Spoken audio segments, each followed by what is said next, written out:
할렐루야. 오늘 또 살아계신 하나님의 말씀이 들려지는 그 은혜와 들려진 말씀이 우리에게 강한 영향력을 미침으로 우리가 진짜 그리스도인으로 이 땅에 살아가는 놀라운 역사가 있기를 주님의 이름으로 간절히 축복합니다. 저는 제 직업상 책을 자주 읽게 되어 있습니다. 그러다 보니까 다양한 책들을 좀 구매하게 되는데 제가 책을 살 때 몇 가지 기준들이 있습니다. 그 기준 중에 하나가 뭐냐면 독특한 제목을 가진 책, 그런 책들을 만나면 저는 읽고 싶은 욕구가 제 안에 샘솟는 것 같습니다. 왜 제 저자는 이런 책 제목을 정했을까? 저 책 내용 안에는 무슨 내용이 담겨 있을까? 진짜 궁금해서 꼭 읽어보고 싶은 책들이 있더라고요. 최근에 제가 인터넷으로 어느 분의 설교를 듣는데 그 목사님께서 책 한 권을 소개해 주셨는데 그 책 제목이 너무 인상적인 거예요. 그래서 설교 듣다가 잠깐 멈추고 인터넷으로 검색해 봤더니 그 책이 실제로 있더라고요. 그 책 제목이 뭐냐면 내 옆에는 왜 이상한 사람이 많을까? 옆 사람 한번 보실래요? 이상한 사람 아닌가? 종종 우리가 살다 보면 이상한 사람들을 만날 때가 있어요. 독특한 사람, 이해할 수 없는 행동을 하는 사람들을 만날 때가 있다는 거죠. 이 책에서는 12가지 부류의 사람들을 소개합니다. 남의 업적을 가로채는 사람, 뭐든지 아는 체 하는 사람, 화를 잘 내는 사람, 치근덕거리는 사람, 거짓말을 일삼는 사람, 남의 성공을 시기하는 사람, 까다로운 척하는 사람, 불평불만이 많은 사람, 그때그때 인격이 달라지는 사람, 거저먹으려는 사람, 불행 바이러스를 퍼뜨리는 사람, 긍정을 강요하는 사람. 이 책 내용을 듣다 보니까 여러분들 마음 가운데 떠오르는 누군가가 있잖아요. 맞아, 그 인간 진짜 이상한데 왜 그러는지 모르겠다. 그런데 이 책 맨 마지막 챕터인 14장에 보면 이런 이야기를 합니다. 나도 누군가에게는 이상한 사람일 수도 있다. 다시 말해서 내가 이상하다고 생각하는 그 사람이 옳고 내가 틀릴 수도 있는데 우리는 종종 착각하고 사는 겁니다. 항상 내가 옳고 상대방은 틀렸다. 이 책 서론에 재미있는 이야기 하나가 있었습니다. 어떤 한 남성이 고속도로를 막 운전해 가는데 라디오에서 안내방송이 나오기를 지금 고속도로에서 어떤 한 차가 역주행을 하고 있으니까 꼭 조심하셔야만 합니다. 이때 그 안내방송을 듣고 있던 이 남자가 고개를 갸우뚱하더니 이상하다. 지금 수없이 많은 차가 내 앞에서 역주행을 하고 있는데 왜 한 대밖에 없다는 거야? 지금 웃는 분들은 그래도 센스가 있는 분이에요. 무슨 얘기 하시는지 알고.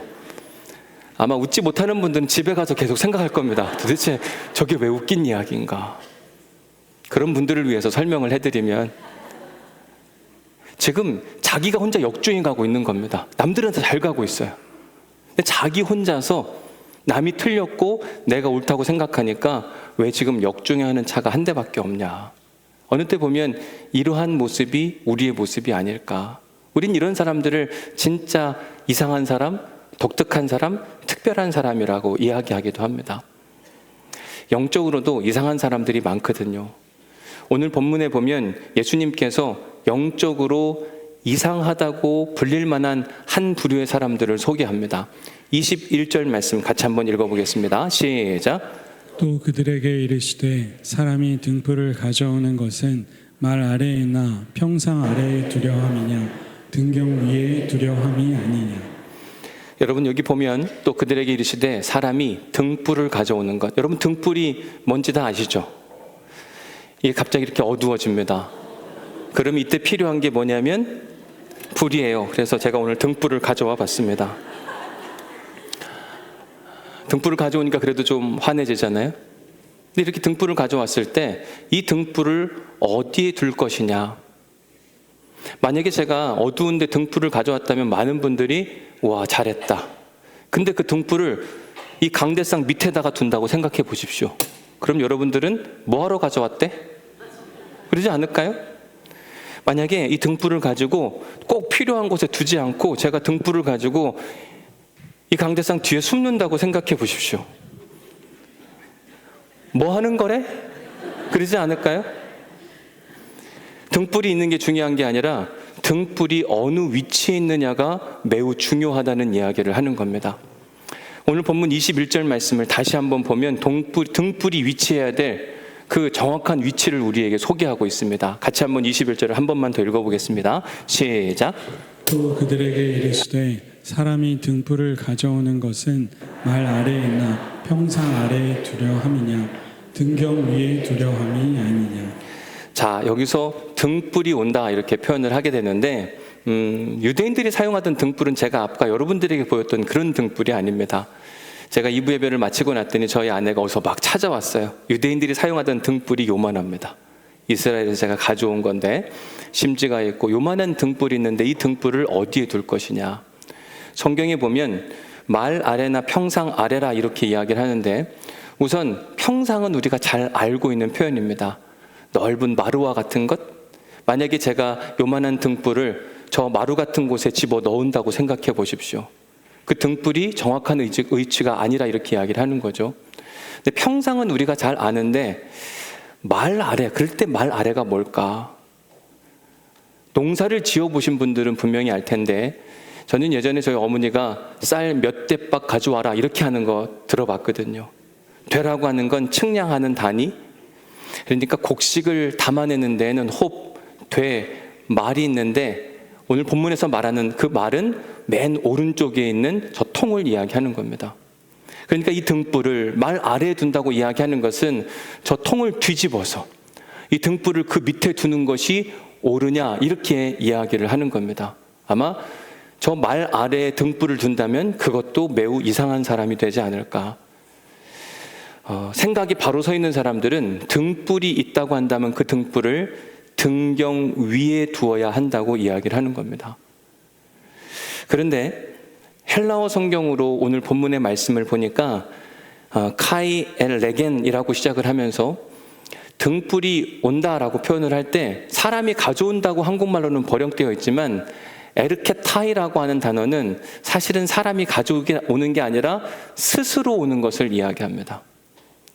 우리가 예수님이 하신 말씀 중에 회개하라 천국이 가까이 왔느니라 라고 할 때 저 에르케타이라고 하는 단어가 동일하게 사용됩니다.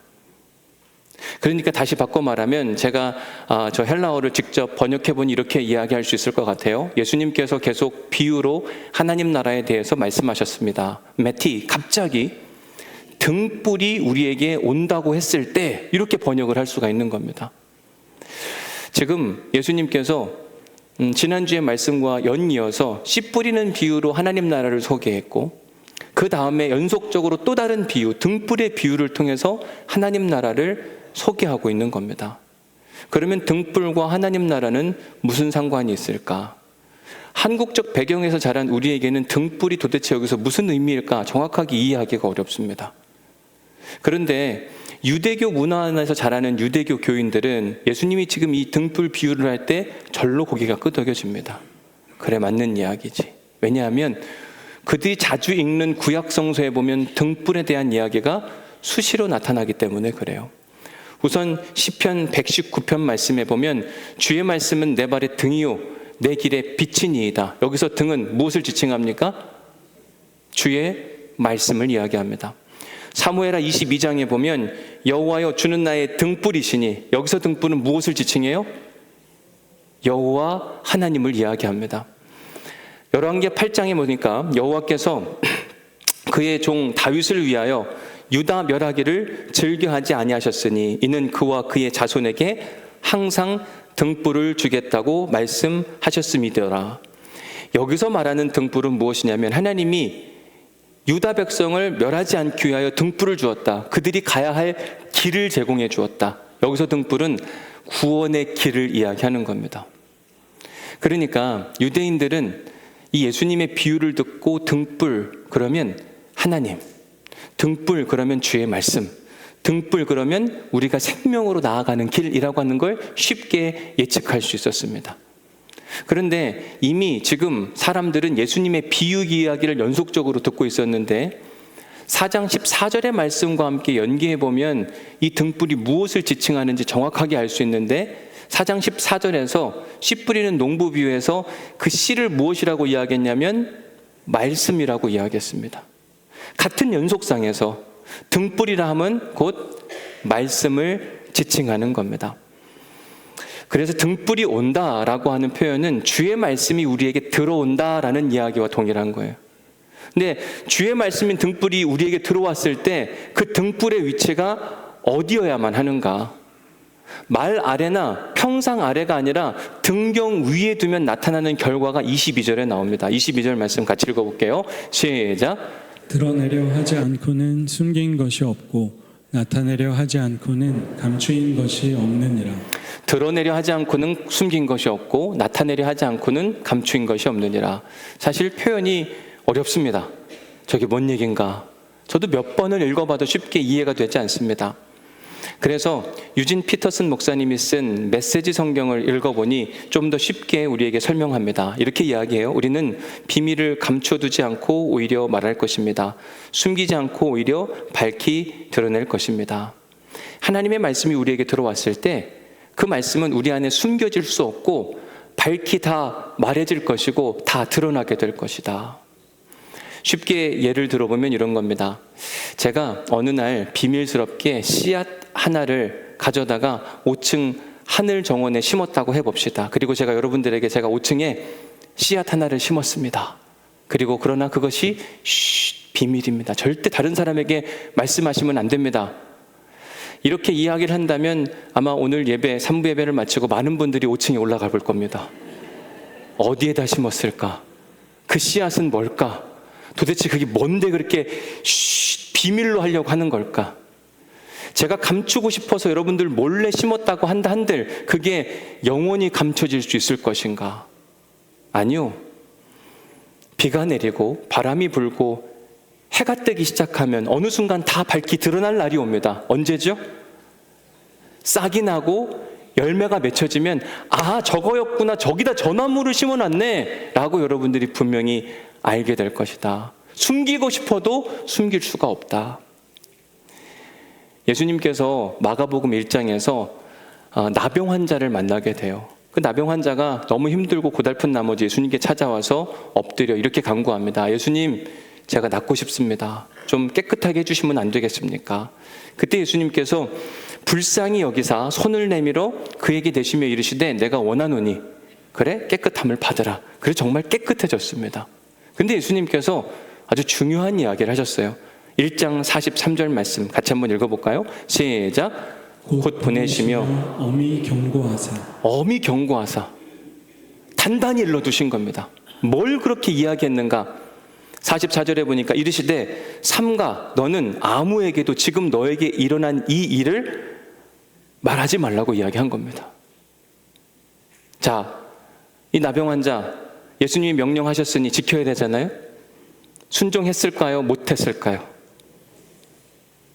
45절 말씀해 보니까 못했습니다. 그러나 그렇게 명령을 받았음에도 불구하고 그는 이 일에 대해서 많은 사람들에게 알린 겁니다.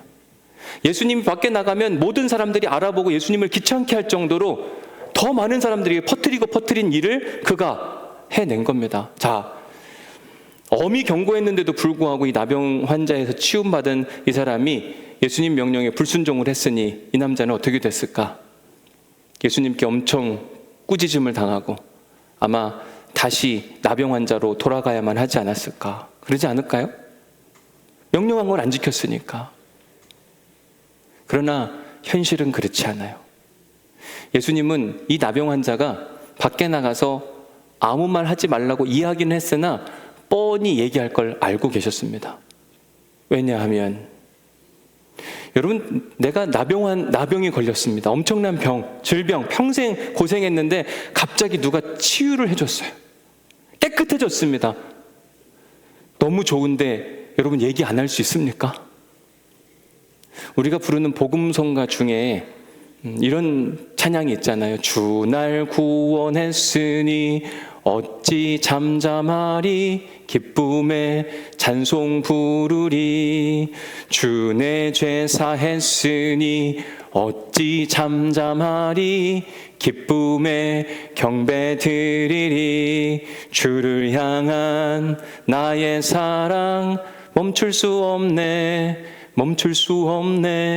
주를 향한 나의 열정 멈출 수 없네, 멈출 수 없네. 나 기쁨에 춤추리. 내 모든 슬픔 바꾸셨네. 나 기쁨에 춤추리. 내 모든 삶 주 안에 있네. 내 안에 치료가 일어났어요. 내 안에 죄의 문제가 해결됐거나 내 안에 이전에 알지 못하는 기쁨이 찾아왔을 때 우리는 가만히 있을 수가 없는 겁니다. 이게 정상이에요. 오늘 2부 예배를 마치고 제가 엘리베이터 앞에 누가 이야기하고 있는데 어느 집사님이 저 멀리서부터 달려오는 게 보여요. 그것도 급히 달려오는 거. 이럴 때는 좋은 일이든지 나쁜 일이든지 둘 중에 하나입니다. 근데 제 요 앞에까지 와서 하시는 이야기가 목사님, 네, 이틀 만에 해결이 됐어요. 그러는 거예요. 특별 새벽 기도를 하는데 기도 중에 자기의 간절한 기도 제목이 있었는데 이틀 만에 해결되어서 그걸 지금 말하지 않고는 견딜 수가 없는 겁니다. 복음이라는 게 그렇습니다. 우리에게 복음이 들어오잖아요. 우리는 견딜 수가 없는 겁니다. 예수님을 알게 됐어요. 견딜 수가 없는 거예요. 소개하고 싶고 안내하고 싶고 그 구원의 길로 함께 들어가고 싶은 그 반전한 마음 가운데 계속 말하고 또 말하고 내가 하나님을 만났는데 진짜 좋습니다. 우리 교회가 이런 교회인데 꼭 한번 와보세요. 이번 모임 가운데 오시면 진짜 후회하지 않을 겁니다.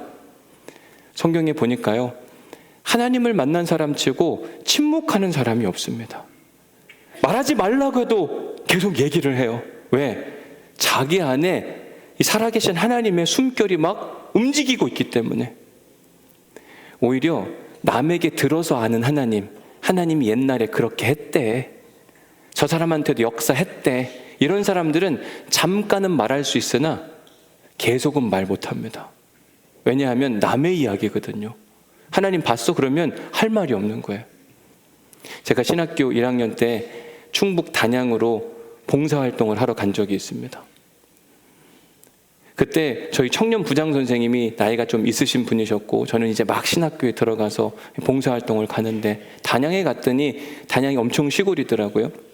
계단식 논이 있어요. 근데 옛날 농업 시간에 배우기를 이 필리핀이라고 하는 땅이 계단식 논을 형성하고 있다, 이런 이야기를 해서 저 단양에 있는 계단식 논은 꼭 필리핀을 닮은 것 같습니다. 그랬더니 갑자기 그 권사님이 저한테 너 필리핀 가봤어? 저는 너무 당황했어요. 뭐라고 말을 해야 될지. 아니, 안 가봤는데요. 그냥 책에서 배웠는데요. 신학생이 안 가보고도 그렇게 말할 수 있는 거야? 그게 더 위축이 되더라고요. 나중에는 그분이 저를 놀리려고 했다고 하는 걸 나중에 깨달았어요. 제가 해보지 않으니까, 경험해보지 않으니까 할 말이 없는 겁니다. 제가 필리핀 갔다 와서 말했으면 권사님은 가봤냐고 따졌을 거예요. 우리가 하나님을 경험한 사람은 자신감이 있는 겁니다. 꺼낼 수 있는 카드가 있는, 난 하나님을 만났다. 어떻게 만났냐? 이런 경우에 이렇게 만났다. 옛날만이 아니라 지금도 살아서 역사하신다. 마음껏 꺼낼 수 있는 거죠. 근데 침묵하는 사람들을 보면 만난 경험이 옛날이거나, 그럼 하나님은 옛날만 계신 분인 거예요. 아니면 들어서만 아는 것. 그런 분들은 침묵이 계속 그 사람한테 유지될 수밖에 없는 겁니다. 제가 설교 서두에 소개해드린 책, 내 주변에 왜 이상한 사람들이 많을까? 이 책에 보면 조금은 우리에게 생소한 학문인 근접학이라고 하는 걸 우리에게 소개하더라고요. 근접합은 사람들과의 그 거리, 관계를 이야기하는데 사람과 사람 사이에는 일정한 거리를 두고 있는 모습들이 있는데 어떠한 관계에 있느냐에 따라서 어떤 사람은 멀리 있고 어떤 사람은 가까이 있다. 그러면서 4가지 부류의 거리를 소개하는데 첫 번째는 공적 거리를 이야기합니다. 전혀 나와 상관없는 사람들은 보통 사람과의 거리를 3.6m 정도 둔다고 이야기합니다. 아마 유 목사님하고 저 거리 정도 되지 않을까요?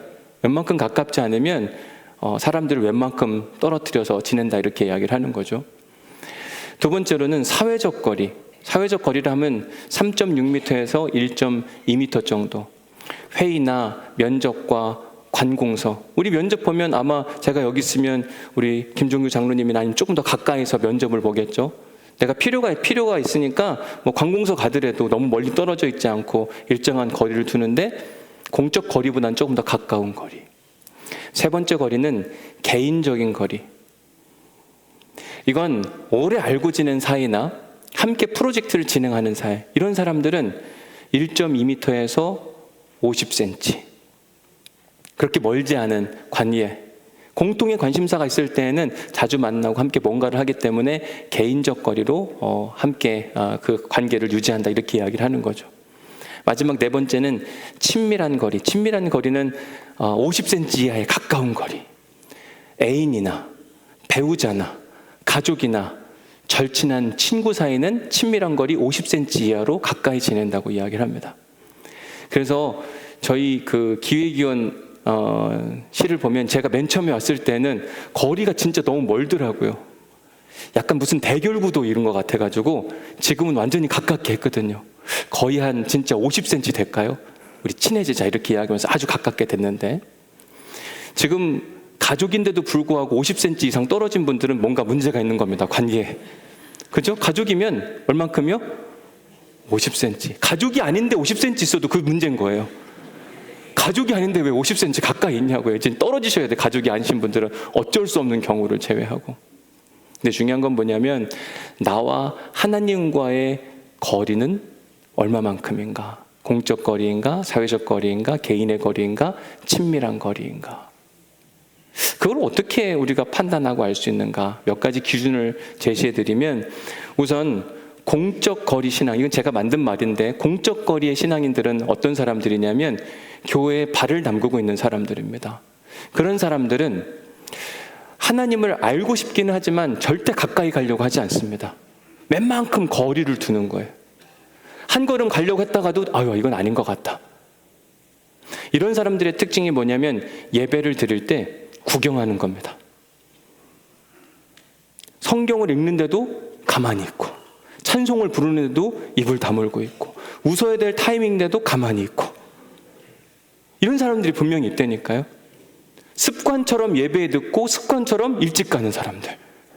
절대로 예배를 드리고 싶은 게 아니라 예배를 구경하고 싶은 사람이 분명히 있어요. 이게 바로 공적 거리 신앙입니다. 하나님과의 거리가 3.6m 이상 되는 사람. 두 번째, 하나님과 우리와의 관계가 사회적 거리 1.2m에서 3.6m, 조금 가까운 사이는 뭐냐면 종교 생활을 의무적으로 하는 사람들입니다. 이런 사람들은 주일 성수, 주일마다 예배 드리는 것 하기는 하는데 적당히 합니다. 그 이상을 안 해요. 내가 할 수 있을 때 하고 하지 못할 땐 안 하고. 11조, 우리가 예물을 드려야 된다, 모든 것은 하나님으로부터 왔다라고 하는 믿음의 고백인 11조도 적당히 할 만큼만 하는 겁니다. 최선을 다하거나 성실하게 하는 게 아니라 내가 할 만큼만, 의무만 다하면 되지. 교회 안에 봉사와 헌신, 기쁨 없이 그냥 마지못해 하는 겁니다. 어쩔 수 없이. 이런 분들은 공동체에서 조금만 더 가까이 들어오라고 이야기하면 얼른 도망갑니다. 다른 교회로. 왜냐하면 나는 적당한 신앙생활을 하고 싶은데 왜 나한테 더 들어오라고 이야기하냐. 세 번째, 개인적 거리. 50cm에서 1.2m 거리의 신앙생활을 하는 사람들은 어떤 사람이냐. 개인적 거리는 어떤 공동의 프로젝트를 함께하는 사람, 공통의 관심사가 있는 사람이라고 했잖아요. 이런 사람들의 같은 경우는요, 하나님과 친밀해질 때와 멀어질 때가 확실한데 개인적인 기도 제목이 있으면 50cm까지 가까이 옵니다. 왜냐하면 하나님과 친해져서 어떤 프로젝트가 성공적으로 이루어져야 되니까 저는 그래서 갑자기 새벽기도 안 나오시다가 나오시는 분들이 두렵다니까요. 거의 무슨 문제가 있는 거예요. 기도거리가 엄청 심각한 거. 근데 신기한 건 그것만 끝나면 다시 옛날로 돌아갑니다. 한 번은 어떤 분이 자기는 절대로 새벽 기도를 못하는 사람이라고 이야기를 하더라고요. 들어보니까 진짜 그런 것 같기도 해요. 근데 어느 날 이분이 새벽 기도를 오셨어요. 이상하다. 다음 날 또 옵니다. 알고 봤더니 그의 자녀가 수험생인 거예요. 100일 기도를 시작하셨습니다. 수능이 딱 끝나고 그 다음부터 안 와요. 자기의 필요에서 50cm까지 가까이 왔다가 필요가 없으면 다시 1.2m까지 거리를 두는 신앙. 이게 사회적 거리의, 개인적 거리의 신앙입니다. 세 번째 신앙. 마지막 네 번째 신앙은 뭐냐면 친밀한 거리의 신앙. 이런 사람들은 0.5m 이하로 아주 가까운 사이. 이런 사이의 특징은 뭐냐면 말하지 않아도 뭐가 필요한지 아는 거예요. 내가 하나님께 말하지 않았는데 하나님이 나를 알고, 하나님도 뭘 말씀하시지 않았는데도 불구하고 하나님이 뭘 원하시는지 아는 그런 사이. 우리가 서로가 관계를 가깝게 하면 눈빛만 봐도 알잖아요. 뭘 말하지 않아도. 우리 목사님하고 저하고 이제 많이 가까워졌어요. 그죠? 이제는 눈빛만 봐도 알죠? 그렇게 되기를 원해요. 자, 여러분과 하나님과의 관계는 어떤 관계인가? 하나님은 우리와 어떤 관계를 원하실까? 여러분, 하나님은 우리와 공적 관계, 사회적 관계, 개인적 관계, 친밀한 관계, 뭘 원하실까요? 친밀한 관계. 그런데 한 발짝 더 나아가서 5번이 또 있습니다. 그 5번은 뭐냐? 그냥 제가 개인적으로 만든 건데, 요한복음 15장 4절이 이야기하는 관계. 내 안에 거하라. 나도 너희 안에 거하리라. 여러분, 하나님은 우리와의 관계를 50cm 이하, 40, 30, 20 이거로도 안 된다는 이야기를 하시는 거예요. 뭐냐면 하나님은 우리 안에 거하기를 원하고 우리가 하나님 안에 거한다. 이것은 둘이 하나 된 관계를 이야기하는 겁니다. 계시록 3장 20절 말씀에 보면 볼지어다 내가 문 밖에 서서 두드리노니 누구든지 내 음성을 듣고 문을 열면 내가 그에게로 들어가. 하나님은요, 우리에게 들어오기를 원하세요. 우리와 함께 먹고 마심으로 우리가 주님 안에, 주님이 우리 안에 하나 된 관계를 간절히 원하고 기다리시는 겁니다. 과연 우리는 이 관계 안에 있는가? 오늘 본문의 이야기로 다시 돌아가서 21절 말씀 또 한번 보면 또 그들에게 이르시되 사람이 등불을 가져오는 것은 말 아래나 평상 아래 두려함이냐 등경 위에 두려함이 아니냐. 말씀의 등불이 우리 안에 찾아왔을 때 그 말씀의 등불을 우리가 적당한 거리, 멀리 두려고 한다면 하나님은 우리를 이상하게 생각할 겁니다. 왜? 너 천국 가고 싶다며. 하나님 나라 백성이 되고 싶다고 이야기하면서 말씀의 등불이 너희 안에 들어왔는데 어떻게 그 말씀의 등불을 멀리 둘 수 있냐? 말이 안 된다. 이건 이상한 그리스도인이라 이렇게 이야기를 하는 거죠. 말씀의 등불이 우리 안에 왔을 때 그 말씀의 등불을 이 강대상 밑이나 아니면 저 뒤에 숨겨진 장소에 두는 것이 아니라 등경 위에 둬서 우리를 계속 비추게 되면 우리의 삶이 드러나게 될 것이고, 우리의 삶의 부족함과 연약함이 온전히 드러나면 여러분, 우리 얼굴에 뭔가 묻었어요. 그러면 세수하면 되지 않을까요? 우리 인생에 죄가 찾아왔는데 빛이 없어서 그게 죄인 줄 모르고 그냥 막 다니는 겁니다.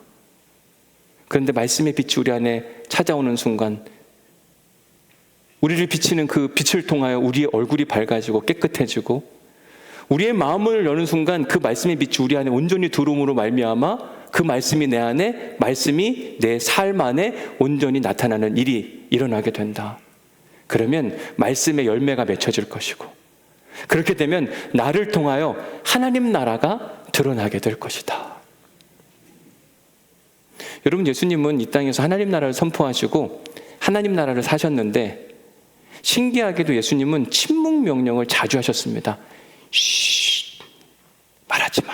제발 말하지 마. 마가복음 1장에서도 예수님은 쉿, 말하지 마. 제발 말하지 마. 그런데 거기만 말한 게 아니라 마가복음 3장에서도 예수께서 자기를 나타내지 말라고 이야기합니다. 5장 43절 아무도 알지 못하게 하라. 9장 9절 아무에게도 이르지 말라. 여러분, 우리는 나에 대해서 알리고 싶어 합니다. 우리 가게를 알리고 싶어 하고 우리 주변 사람들에게 계속 뭔가를 알리고 싶어 하는 그런 마음이 우리 안에 가득 차 있어요. 이게 우리의 본성입니다. 근데 신기하게도 예수님은 계속 알리지 말라고 자신의 존재를 드러내지 말라고 이야기합니다.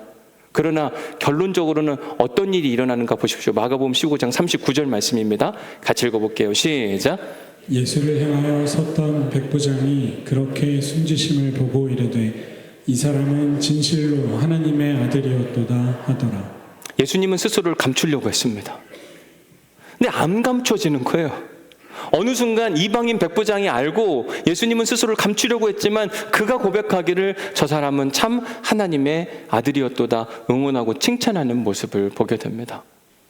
하나님의 말씀은 감춘다고 감춰지는 게 아닙니다. 하나님의 사람은 감추려고 해도 감출 수가 없어요. 오늘 설교 제목을 보면 뭐라고 되어 있죠? 감출 수 있나요? 우리가 어느 때 보면 우리의 신분을 감추고 싶어 해요.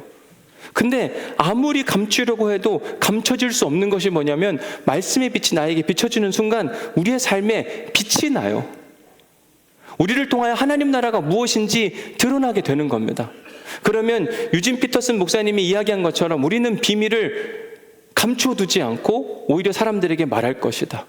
숨기지 않고 오히려 모든 것이 다 드러나게 될 것이다. 우리가 하나님을 아는데도 불구하고 그걸 감추려고 한다. 이건 있을 수가 없는 이야기다. 이렇게 이야기를 하는 거죠. 여러분 옛날 이솝우화의 임금님 귀는 당나귀 귀 그 이야기 아시잖아요. 어떤 사람이 임금님 귀가 당나귀 귀인 걸 봤어요. 근데 이 이야기 밖에서 하면 진짜 큰일 난다. 죽여버릴 거다. 혼자서 시름시름 앓다가 결국 어디에 가요? 대나무밭에 가서 임금님 귀는 당나귀 귀다. 이걸 말하지 않으면 속병이 날 것 같으니까 대나무 있는 데 가서 막 외친 거예요. 우리가 하나님을 알았습니다. 그분이 우리의 구원자이고 우리에게 기쁨을 주시며 우리의 생명을 주시는 분인 걸 알았는데도 불구하고 말하지 않는다는 건 있을 수 없는 일. 내게 구원의 기쁨이 찾아왔고 그분이 창조주이시며 우리의 인생길을 밝히시는 분이라면 나는 하나님을 만났다. 여러분들도 만나기를 바란다. 이렇게 믿음의 선포가 일어나면서 자연스럽게 하나님이 온 세상에 퍼질 수밖에 없다는 이야기를 하는 겁니다. 여러분들이 만약 신앙생활을 하는데 누군가에게 나는 그리스도인입니다. 부산 온누리교회 다닙니다. 이렇게 말했을 때 어떤 사람이 여러분들에게 진짜냐? 왜 지금까지 그걸 숨겼냐? 이런 뭐가 문제가 있는 거예요. 숨길 수가 없어요. 어떤 분들은 나 때문에 하나님의 영광이 가려질까 봐 자기 신분을 감춘다고 이야기하는 분들이 있습니다. 그게 더 놀라운 사람이에요. 감출 수 없는데 자기 스스로 잘 감춰서 10년이 지났는데도 여러분들이 교인인 걸 모른다. 이거 진짜 놀라운 일 아닐까요? 여러분 우리가 말씀의 빛대로 비추어서 그 걸음대로 살아가다 보면 어느 순간 우리의 인생에 빛이 나기 시작하면서 여러분들이 나는 부산 온누리교회 다닌다, 예수 믿는다 말하지 않아도 어느 날 너 예수 믿지? 왜 지금까지 말 안 했어? 이건 부정이 아니라 긍정의 이야기인 겁니다. 여러분 이런 칭찬 듣는 은혜가 있기를 주님의 이름으로 간절히 축복합니다. 언제 찾아오냐면 우리가 말씀의 등불을 말 아래나 평상 아래 두지 않고 등경 위에 두어야 되는데 등경 위에 두면 말씀이 계속 나를 비추게 됩니다. 그 빛이 나를 바꿔내요. 내 얼굴을 바꿔내고 내 언어를 바꿔내고 내 사랑의 지경을 바꿔냅니다. 말씀이 내 안에 들어오는 순간 우리는 완전히 달라진 인생을 살게 되거든요. 그럼 다른 사람이 아는 거예요. 너 예수 믿는구나. 교회 다녀서 그렇게 된 거구나. 하나님 나라는 하나님 나라 백성들이 자기 자신을 감추려고 해도 감출 수 없는 사람들이 가는 곳입니다. 내가 스스로 드러내놓고 나 교회 다녀, 예수 믿어 라고 이야기했는데 너 어디 가서 그런 소리 하면 죽어? 이런 이야기 들으면 자기 스스로 하나님을 믿고 싶은 거지 믿음이 있는 게 아니에요.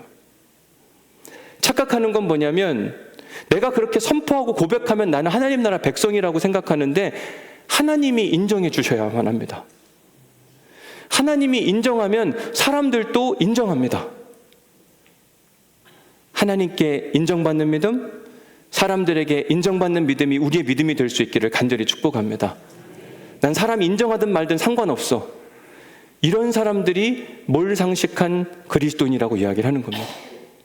진짜 그리스도인, 하나님이 기뻐하시는 그리스도인들은 말씀의 빛을 항상 비춤으로, 말씀의 빛대로 따라가니까 항상 우리의 얼굴은 빛이 나는 거예요.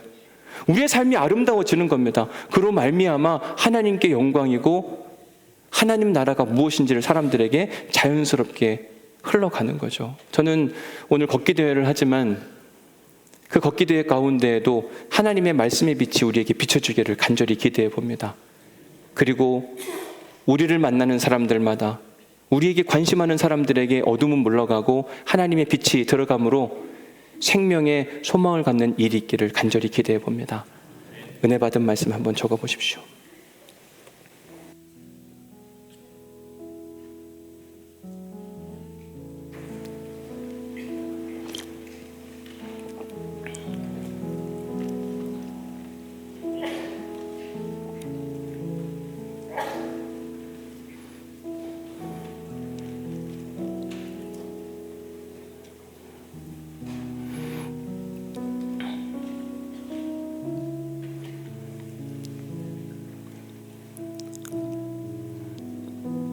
은혜 받은 말씀이란 오늘 이야기 중에 내 마음에 남는 이야기가 무엇인가 잘 한번 고민해보고 적어보시면 좋을 것 같고, 두 번째, 하나님 나라 백성은 자신의 존재를 감추고 싶어도 도무지 감출 수가 없습니다.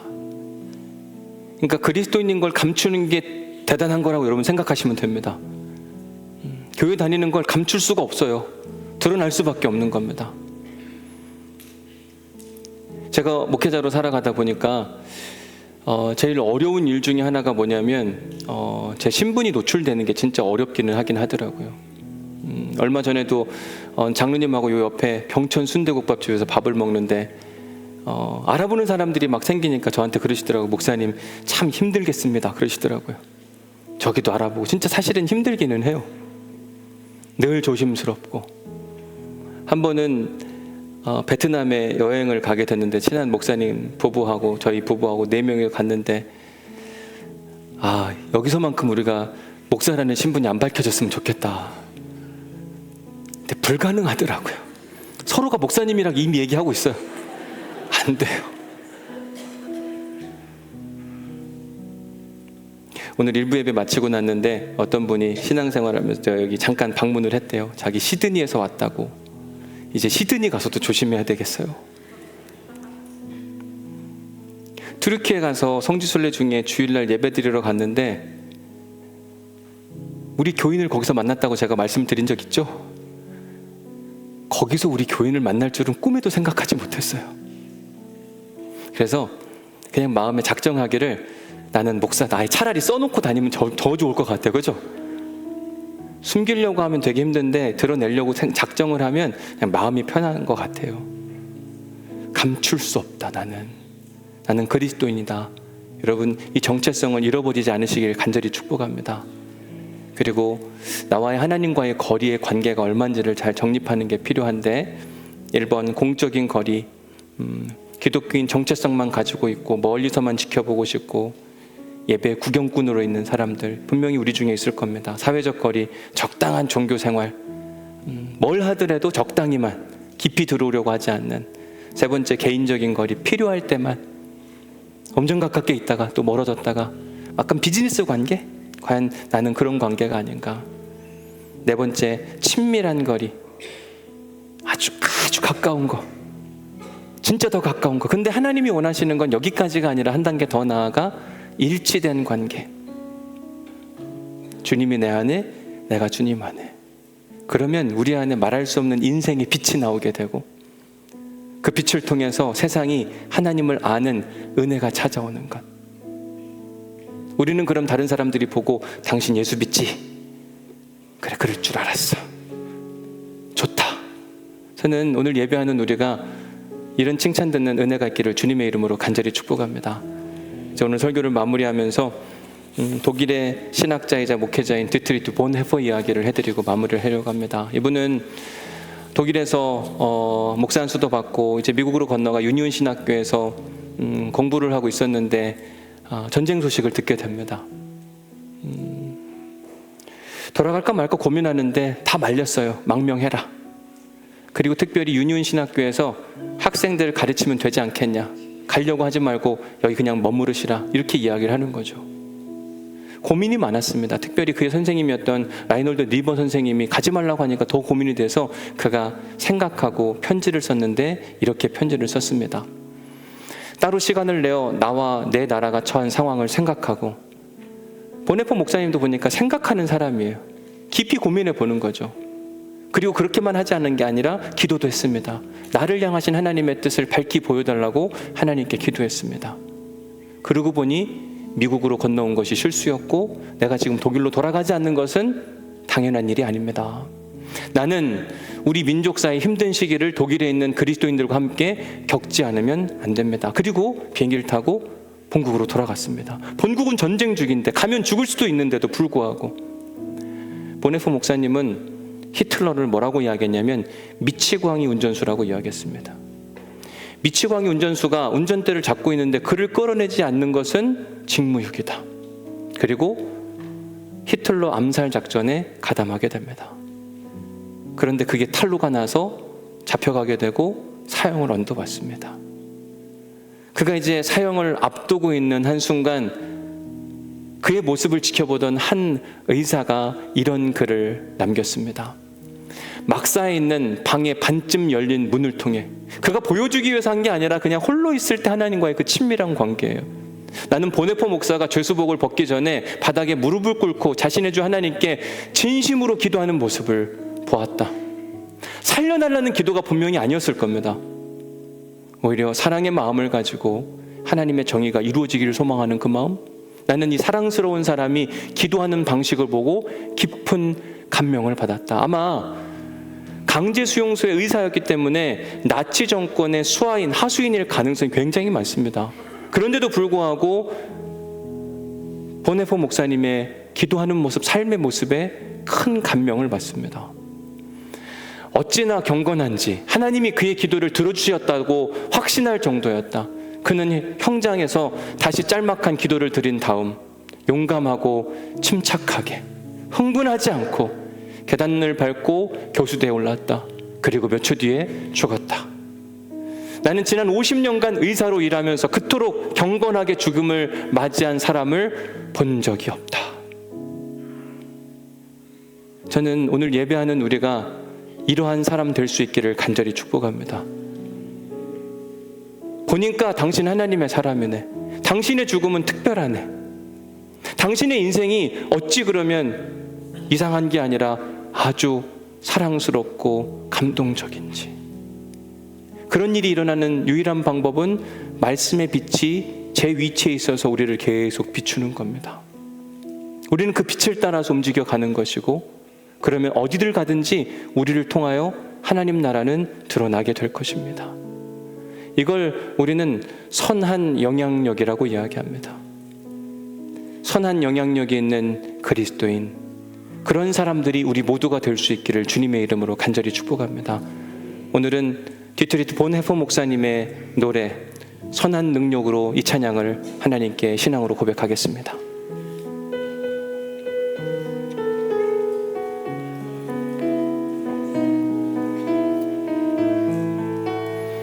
주 선한 능력으로 안으시네.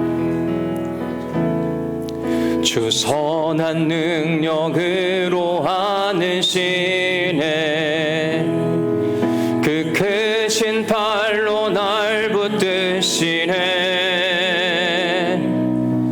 절망 속에도 흔들리지 않고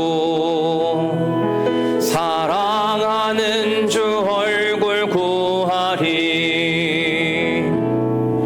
선한 능력으로 일어서리.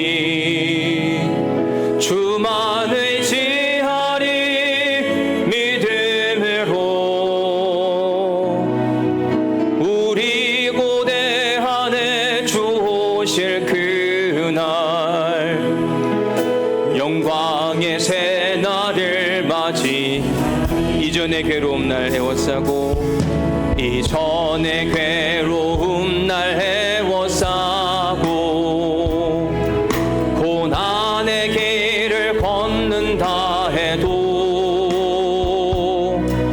주님께 모두 맡긴 우리 승리의 날을 맞으리. 선한 능력으로 일어서리라. 선한 능력으로 일어서리. 주만 의지하리. 믿음으로 우리 고대 안에 주 오실 그날 영광의 새. 우리 3절은 다 함께 자리에서 일어나셔서 주님이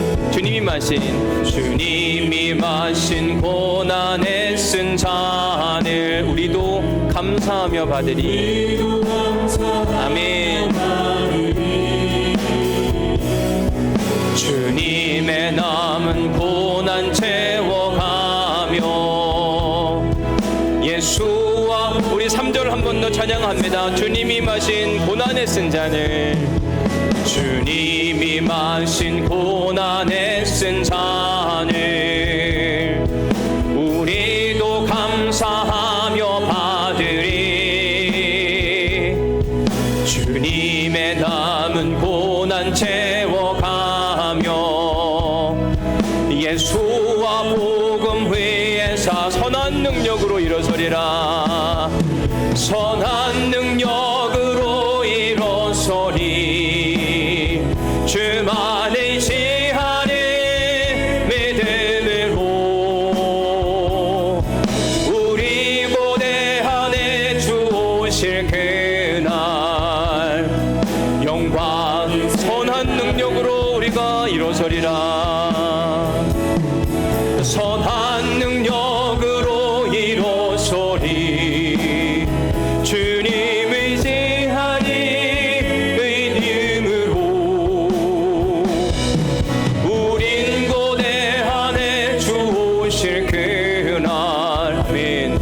승리의 새날을 맞이하리. 하나님, 오늘 또 우리에게 말씀하여 주시니 감사합니다. 말씀의 등불이 찾아왔습니다. 등불을 어디에 두고 있는지 점검하게 하여 주옵소서. 그 말씀의 등불이 우리를 끊임없이 비추게 하여 주옵소서. 우리는 그 빛을 따라가는 사람들이 되게 하여 주옵시고, 그로 말미암아 선한 능력을 나타내려고 하는 사람들이 아니라 그냥 선한 능력이 자연스럽게 나타나지게 하여 주옵소서. 그리하여 누군가에게 감동과 감명을 주는 사람, 그것이 곧 오늘 예배하는 우리 모두가 될 수 있도록 인도하여 주옵소서. 왜 교회가 세상에 욕을 먹고 걱정거리가 되는가 했더니 등불이신 하나님의 말씀을 말 아래에 두거나 평상 아래 두는 성도들이 많기 때문입니다. 오 하나님, 주님이 우리 안에, 내가 주님 안에 들어가는 놀라운 신비의 역사를 경험할 수 있도록 축복하여 주옵소서. 얼굴에서 빛이 나게 하여 주옵시고, 언어에서 빛이 나게 하여 주옵시고, 삶 자체가 빛이 될 수 있도록 축복하여 주옵소서. 오늘 우리가 걷기 대회 하는 중에 하늘의 빛이 나타남으로 말미암아 해운대를 방문하고 우리를 만나는 사람들마다 밝아지게 하시고 살 희망이 생기게 하여 주옵시고, 생명의 빛으로 나아가는 우리 온누리교회가 될 수 있도록 도우시고 축복하여 주옵소서.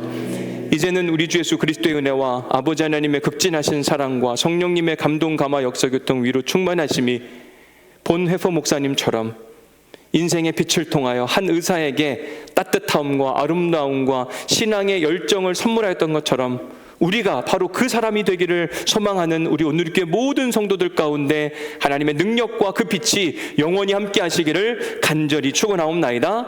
아멘. 하나님, 빛이 나게 하옵소서. 은혜가 되게 하옵소서. 능력이 되게 하여 주옵소서. 주님께 간절히 간구하고 주의 선한 능력이 나타나게 하여 주옵시고, 주의 선한 길을 가게 하여 주옵시고, 주의 능력이 곧 나의 길이 되게 하여 주시고, 말씀의 힘과 은혜 가운데 걸어갈 수 있는 우리 모두가 될 수 있도록 인도하여 주옵소서. 선한 능력